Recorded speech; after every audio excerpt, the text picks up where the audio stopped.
Kalau mau aman, kita mau jadi TKI, kita datang ke PT yang resmi, yang ya? ada izinnya dari pemerintah gitu. Penempatan kerja di mana gitu, kita harus tanya. Jangan kita ditipu, diiming-imingi gaji besar, ternyata bohong. Ternyata kita dikirim ke Kamboja. Wah.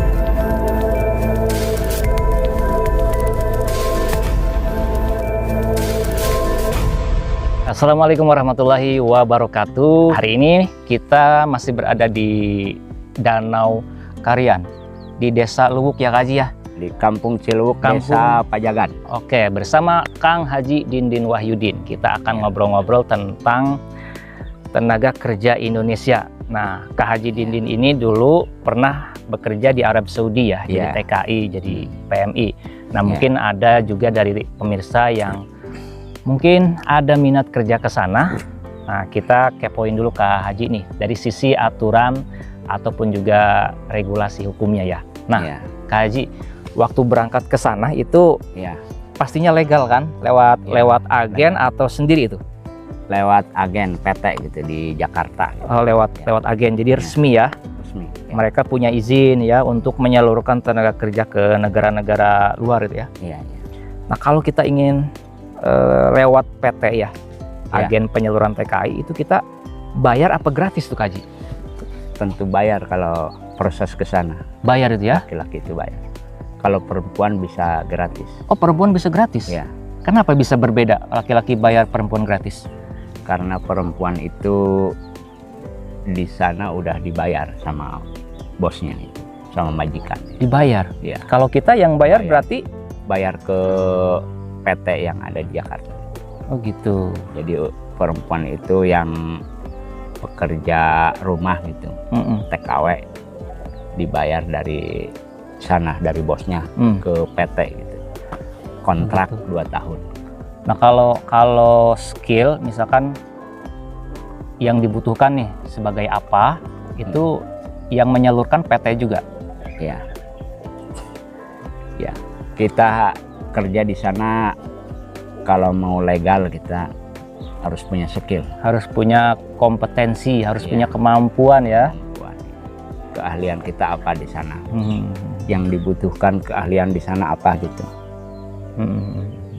Nah, kalau dari sisi persyaratan administrasi biasanya yang diperlukan kalau untuk bekerja di sana apa aja itu? Apakah harus punya sertifikat keahlian nih bidang otomotif misalkan apa? Gimana Kak Haji? Harus punya izin dari keluarga, misalkan izin dari istri, tertulis itu ya? Iya, dari istri, dari desa gitu ya. Oh gitu. Harus, kalau yang kerja di bengkel itu harus ada sertifikat. Ada sertifikat. Kalau yang sifatnya itu perlu keahlian mungkin ya? Iya. Harus ada sertifikat. Harus. Nah, kalau penempatan, kalau di Arab Saudi itu rata-rata banyaknya di daerah mana itu Kak Haji? Kalau yang dari Indonesia? Di Jeddah kah, di Riyadh atau di mana? Kebanyakan di Jeddah. Di Jeddah? Iya. Di Jeddah. Itu mayoritas kalau dari kita, dari Indonesia, kompetensinya atau bidang keahliannya di bidang apa tuh Kak Haji? Apakah di asisten rumah tangga, atau di perkebunan, atau sopir, atau gimana? Kebanyakan yang kerja di Saudi itu kerja di rumah. Gitu ya. Di rumah asisten? Gitu ya, asisten rumah tangga. Yang kedua supir gitu. Supir madrasah. Supir madrasah? Ya, supir pribadi gitu ya. Yang kedua supir bis gitu, nganterin jamaah umroh gitu. Oke. Gitu. Nah, di sana kan otomatis komunikasi kan menggunakan bahasa Arab. Gimana nih kalau untuk TKI yang mau ke sana? Apakah harus kursus dulu atau nggak usah, berangkat aja gitu? Ya, itu nggak diharusin bisa bahasa Arab gitu. Nggak diharusin? Karena orang Islam cepat gitu bahasa Arab itu. Di sana dipakai bahasa Arab pasaran. Bahasa Arab pasaran? Bukan bahasa Arab pusha gitu. Bahasa Arab ya istilahnya sehari-hari. Bahasa gaul, bahasa sehari-hari kalau di gitu-gitu ya. Bukan bahasa resmi. Kalau di Betawi mah logue gitu yang dipakai di sana. Bahasa gaulnya ya. Kalau bahasa pusat nggak dipakai. Nah, kalau di sana kan di Arab itu otomatis kan kita ada kedutaannya ya. Ya. Nah, itu kita harus lapor ke kedubes atau gimana kalau kita kerja di sana? Kita berangkat dari Indonesia itu udah syarat-syaratnya udah ada. Udah ada. Jadi dari Indonesia itu Ya. langsung ke Ya. tempat masing-masing gitu ya. Udah ada visa dikirim dari Saudi ke Indonesia ada. Ada tiket. Terus kita berangkat ke Saudi ke Bandara Jeddah itu udah ada yang jemput gitu. Nah, itu penempatan itu atas kebutuhan dari orang-orang Arab sendiri atau dari agen TKI-nya yang mencari lapangan-lapangan kerja? Biasanya dari sana membutuhkan. Oh, dari orang Arab itu yang butuh TKI, Ya. dia minta ke Agen-agen yang ada di Indonesia. yang resmi itu ya. Iya. Jadi tidak melalui perorangan. Iya. Di Arab Saudi itu kan yang sering kita dengar ada yang misalkan ini terutama buat perempuan ya, yang katanya kadang ada juga yang diperlakukan disiksa oleh majikan, ada yang sampai meninggal, ada juga yang misalkan sampai hamil kayak gitu, ada juga ya seperti itu Kak Haji? Ada. Bagi perempuan kalau mau kerja aman, misalkan kita kerja di rumah sakit jadi perawat, itu aman. Itu aman ya kalau seperti itu ya? Jam kerjanya itu tepat, kira-kira 8 jam. Kalau kerja di rumah harus 24 jam. 24 jam. Ya. Jadi Harus memang standby. kalau kita mau nyaman kerja di sana tidak terlalu terbebani, memang harus pekerjaan-pekerjaan formal ya, profesi ya, formal kayak perawat atau ya pekerjaan yang boy gitu ada. Tapi kalau udah jadi asisten rumah tangga itu memang 24 jam harus siap melayani kebutuhan majikan itu ya. Iya harus. Kalau Kak Haji sendiri di sana atau ke sana itu berapa tahun nih jadi tenaga kerja Indonesia? 6 tahun lebih. 6 tahun lebih. Itu untuk paspornya itu untuk 6 tahun sekaligus atau gimana itu?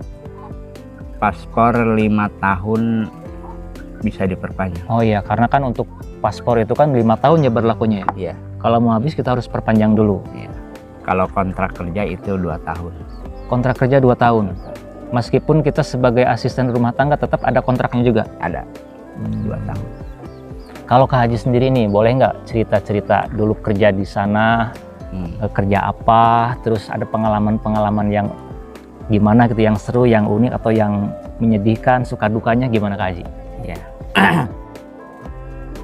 Saya di sana kerja di formal ya. Formal? Iya, di tempat fitness. Oh, di tempat fitness. Kalau kita mah kayak gym gitu ya? Iya, tempat-tempat gym. Bagian refleksi di sana. Bagian refleksi. Kalau di kita mungkin ya totok, pijat seperti itu ya?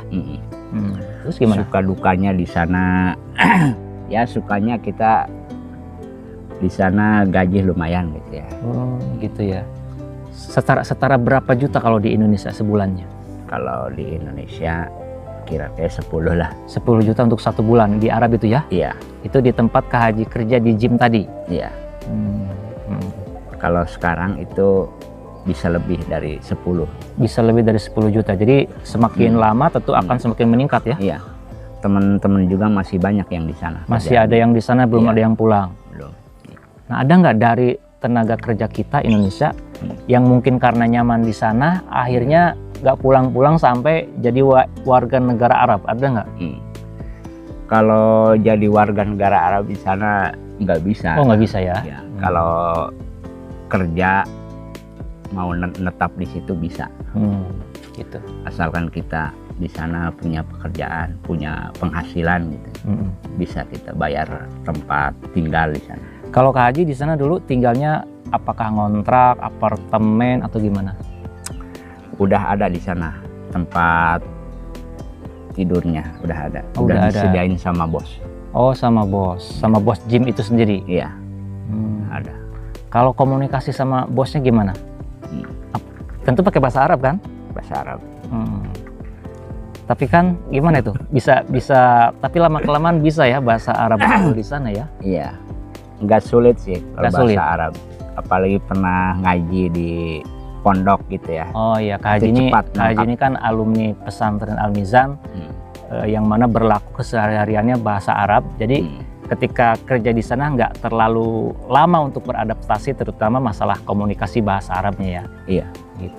Nah, Kak Haji ada pengalaman gimana nih kalau pergaulan di sana dengan baik sesama TKI atau orang-orang Arab di sana? Apakah baik-baik, ramah-ramah kayak di kita nih orang-orang penduduk di sananya apa gimana? Iya. Kalau di sana kita fokus bekerja. Fokus bekerja, Ya, nggak ada waktu buat nongkrong-nongkrong gitu ya? ada waktu hari Jumat. Hmm. Hari Jumat itu libur kita. Mau jalan-jalan ke mana gitu, ke pantai. Ada Oh, jadi di sana itu liburnya hari Jumat bukan hari Minggu? hari Jumat. Hari Jumat. Bisa kita menghilangkan kepenatan, menghilangkan pusing gitu ya. Karena capek kerja gitu.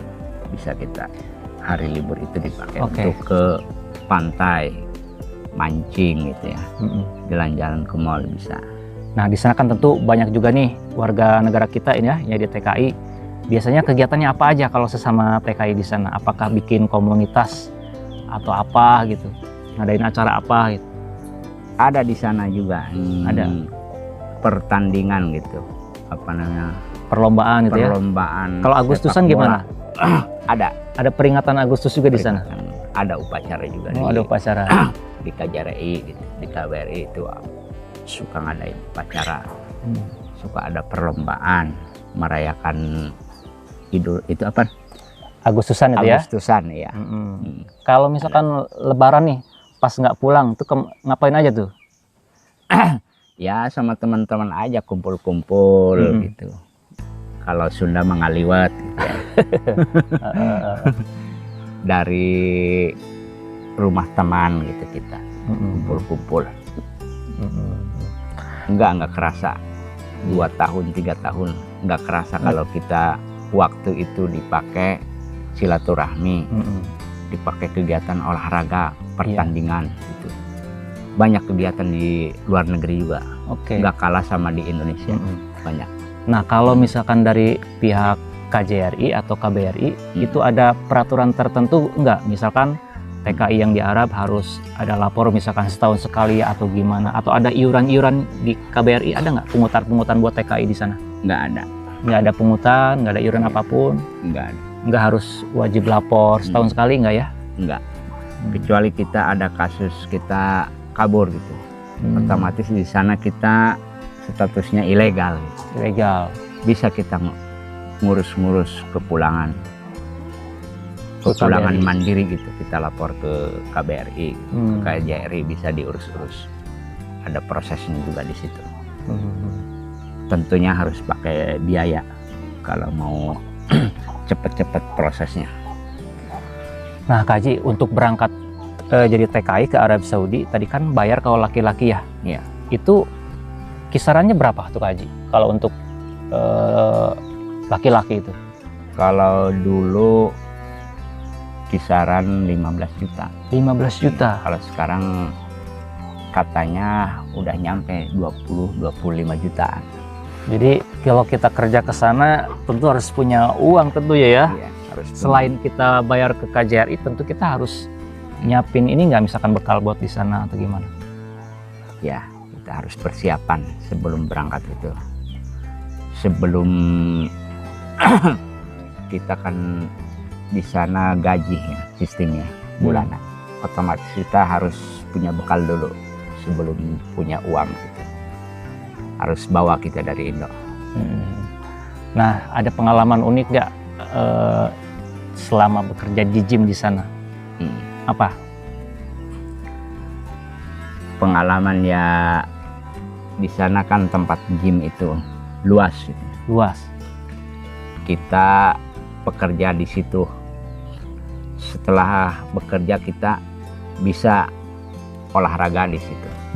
Ada kolam renang juga, bisa kita berenang di situ. Latihan gym juga ada di sana. Kalau di sana Kak Haji, memijat atau gimana tuh, yang cedera atau gimana? Bebas. Oh, yang butuh refleksi, butuh pijat gitu ya? Iya. Itu yang direfleksi bukan member di situ aja, dari luar juga banyak. Oh, jadi nggak harus mereka member yang nge-gym di situ. Iya.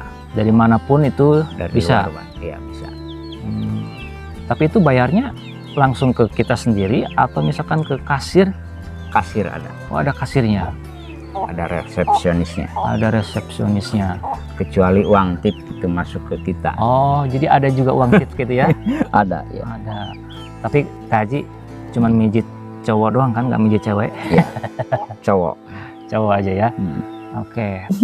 Tapi ya tentunya plusnya di sana, enaknya di sana itu kita bisa sekaligus ibadah haji ya Kak Haji ya. Iya, keuntungan bekerja di Saudi kita bisa melaksanakan ibadah umroh. Ibadah umroh Bisa kapanpun haji. bisa. Iya. Kalau haji bisa lebih dari sekali nggak? Kalau haji bisa lebih asal kita punya dananya untuk biaya. Jadi tetap harus bayar kalau haji pun ya. Kisaran berapa Kak Haji? Kalau di kita kan bisa ratusan juta kalau pengen cepat langsung berangkat. Kisaran 40 jutaan. 40 juta. Iya. Masa tunggunya berapa lama? Langsung. Langsung? Menunggu. Wah, luar biasa Tahun ya. depan ada hajian kita berangkat bisa. Asal ada uang. Enaknya di sana gitu ya. Siapin aja 40 juta kita di sana sambil kerja. Itu boleh sama bos tuh ya? Boleh. Boleh. Oke. Kemudian kalau misalkan kita mau pulang nih, selesai habis kontrak, itu tahapan ketentuannya kayak gimana Kak Haji? Apakah kita lapor ke perusahaan atau gimana itu? Ya, kita lapor ke bos dulu. Lapor ke bos Ya, di tempat kita kerja? Iya, kita mau izin ngomong gitu, ngobrol. Mm-mm. Mau pulang. Mau pulang karena kontrak udah habis? Iya. Kita ngomong sama majikan mau cuti dulu. Mau cuti dulu. Iya. Habis itu? Habis itu nanti tergantung majikan. Ada yang ngizinin, Oh gitu. ada yang nggak ngizinin. Ya udah, kamu kalau mau cuti nambah dulu 6 bulan di sini. Oh gitu. Ya, terusin 6 bulan kerja. Ya udah, kita nurut. Nurut. Setelah habis 6 bulan kita datang lagi ke bos. Bilang Kita ya? mau cuti dulu gitu ya ke Indonesia. Alasannya harus tepat. Harus tepat. Misalkan kita punya keluarga, bisa gitu. Oh bisa ya. Alasannya misalkan bapak kita, Sakit. ibu kita sakit gitu. Oh itu mah sangat bisa ya. Bisa ya. Tapi nggak ada kasus gaji nggak dibayar ya? Atau macet gitu? Banyak. Banyak juga? Gitu, ya. Itu rata-rata di pekerjaan formal atau di rumah-rumah itu? Kebanyakan pekerjaan di rumah itu. Formal ada juga. Ada juga. Yang macet gajinya, yang kurang gajinya ada. Itu kita lapornya kemana itu kalau misalkan ada kendala kayak gitu? Kita lapor ke KJRI. Ke KJRI. Nanti KJRI yang istilahnya Ya, menindaklanjuti, Iya. menuntut si pihak bos atau perusahaan yang ya, menunggak gaji kita. bisa. Nanti dari pihak KJRI dilaporkan ke kerajaan. Ke kerajaan. Gitu. Oke. Sekarang pesan-pesannya Kak Haji bagi teman-teman yang mau jadi TKI ke Arab. Pertama, harus punya skill ya, pasti ya. Harus punya skill, punya kemampuan, punya kompetensi. Apalagi yang mau kerja di tempat-tempat formal kayak misalkan mungkin otomotif, perawat dan lain sebagainya, itu harus punya sertifikat ya. Sertifikat dari, kalau perawat itu dari rumah sakit. Terus juga tentunya kita harus punya istilahnya bisa berbahasa ya. Mau Iya. belajar sih setidaknya. Kalau kerja formal itu harus bisa bahasa Inggris. Harus bisa bahasa Inggris. Ya. Gitu ya. Biar lancar kita komunikasinya di sana. Terus juga tentunya ya perlu biaya ya. Kita kalau berangkat dari TK harus nyiapin biaya dulu. Nah, supaya kita terhindar dari misalkan penipuan nih, saran Kak Haji gimana nih? Kan ada juga nih yang dijanjiin kerja di Arab atau di mana, uang udah masuk tapi nggak dipanggil kerja, orangnya kabur. Saran Kak Haji gimana? Kalau mau aman, kita mau jadi TKI, kita datang ke PT yang resmi, Yang resmi yang ya. ada izinnya dari pemerintah gitu. Hmm. Penempatan kerja di mana gitu. Kita harus tanya. Jangan kita ditipu, diiming-imingi gaji besar, ternyata bohong. Ternyata kita dikirim ke Kamboja. Wah, itu yang parah Hati-hati ya. itu ya. Parah sampai Banyak yang itu ternyata dari dulu ya. Kamboja itu sering ya. Baru sekarang aja terungkap nih. Iya. Harus hati-hati kita. Hmm. Jangan gegabah kita. Karena banyak oknum-oknum yang menipu. Ya itu tadi apa? Iya. Dari orang kitanya sendiri banyak yang Iya. oknum-oknum ya. Istilahnya bahasa ini itu TPPO, tindak pidana penjualan orang. Iya, Perdagangan manusia, perdagangan orang. Itu perdagangan orang itu harus dihukum mati sebenarnya. Perdagangan orang. Kalau di Arab gimana kasus perdagangan orang? Ya, berat itu. Berat ya. Dihukum mati. Cuman di kita di Indonesia tidak terlalu tegas kalau Iya. perdagangan orang ya. Ya intinya tetap hati-hati, jangan mudah tergiur hanya karena gaji besar. Dan juga kalau misalkan untuk pembayaran tentu harus ada bukti-bukti pembayaran ya. Kita harus minta bukti pembayaran. Bila perlu ada perjanjian, mungkin per kontrak ya. Iya. Seperti itu. Kita prosesnya dulu. Kalau dari pihak PT, dari sponsor minta uang, jangan dulu dikasih. Jangan dulu dikasih. Kita harus teliti. Misalkan kita kerja ke sana di bengkel, kita harus lihat visa dulu di PT itu. Ya, PT yang kita datangi. Apakah benar itu ada visa kerja di bengkel? Gitu ya. Tanya-tanya dulu kita. Harus teliti. Baca sama kita. Kalau bisa kita bahasa Inggris harus ngerti gitu. Harus ngerti. Ya. Kan itu perjanjian kerja pakai bahasa Inggris. Oh iya, kontraknya itu ya. Iya. Oke, itu saja ngobrol-ngobrol kita di sore hari ini di tepatnya di Waduk Karian di Ciluwuk. Ciluwuk ya Kak Haji ya? Ciluwuk. Ya itu saja, mudah-mudahan bisa menambah wawasan khususnya buat teman-teman yang mungkin suatu saat kepikiran nih buat kerja di sana atau mau menetap di sana, mau bisnis gitu kan, dagang bakso gitu ya. Iya. Mudah-mudahan bisa bermanfaat. Sampai jumpa. Assalamualaikum warahmatullahi wabarakatuh.